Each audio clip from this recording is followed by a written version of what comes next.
Assalamualaikum semuanya. Peperangan yang sedang berlangsung antara beberapa kelompok kriminal terus memicu kekerasan di negara bagian Guerrero, Meksiko Selatan.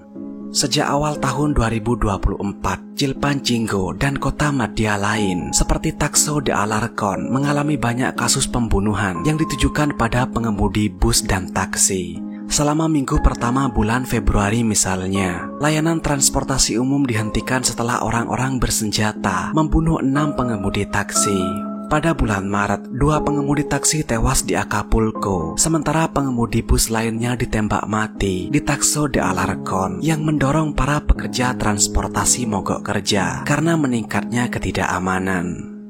Negara bagian Guerrero adalah lokasi strategis bagi kelompok kriminal karena beberapa alasan yang terkait dengan narkoba dan pemerasan. Apalagi negara bagian ini telah lama jadi pusat penanaman marijuana, opium, dan koka. Guerrero adalah titik transit utama untuk pengiriman narkoba yang menuju ke Amerika Serikat. Dalam konteks inilah semakin banyak kelompok kriminal yang berjuang untuk mengendalikan berbagai ekonomi gelap, terutama pemerasan.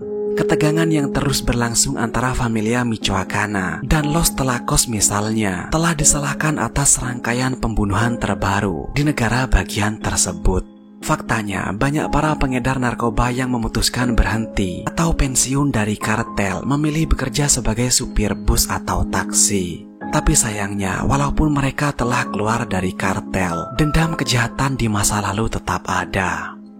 Sebuah video mengejutkan beredar pada 28 Desember yang lalu dan memperlihatkan pembunuhan brutal kepada supir taksi di Guerrero. Tepatnya terjadi di depan pom bensin Tepeyac di Jalan Raya Escuela Médica Militar. Serangan yang dilakukan oleh beberapa orang itu mengakibatkan korban kehilangan nyawanya karena luka yang sangat parah. Para penyerang lalu melarikan diri ke wilayah La Union. Sementara korban dibiarkan tergeletak di tempat kejadian. Para medis mengkonfirmasi kematian korban tak lama setelah serangan itu. Korban diidentifikasi sebagai Carlos, usia 22 tahun. Dia adalah sopir taksi yang diduga baru keluar dari Los Tlacos dan diserang oleh kelompok saingannya.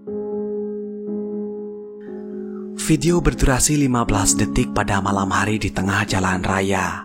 Terlihat seorang pria tidak memakai baju berlari dan dikejar oleh 4 pria yang membawa parang. Mereka menyerang pria itu habis-habisan sampai korban terjatuh. Setelah terjatuh, 4 pria itu terus menyerang dengan brutal. Ada yang menyayat lehernya, punggungnya, dan kepalanya. Satu penyerang mengambil sepatu korban dan melarikan diri.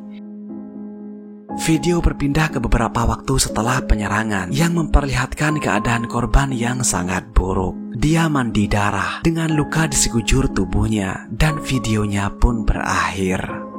Setelah menonton video itu, saya harus mengatakan bahwa Meksiko adalah tempat yang sangat keras. Bahkan di tempat umum seperti itu pun kekerasan sangat lumrah terjadi. Kejadian ini juga memberikan pelajaran bagi kita untuk menjauhi narkoba atau kegiatan kriminal apapun sebisa mungkin. Tetaplah aman dan saya akan menemui kalian pada kesempatan berikutnya. Terima kasih sudah menonton.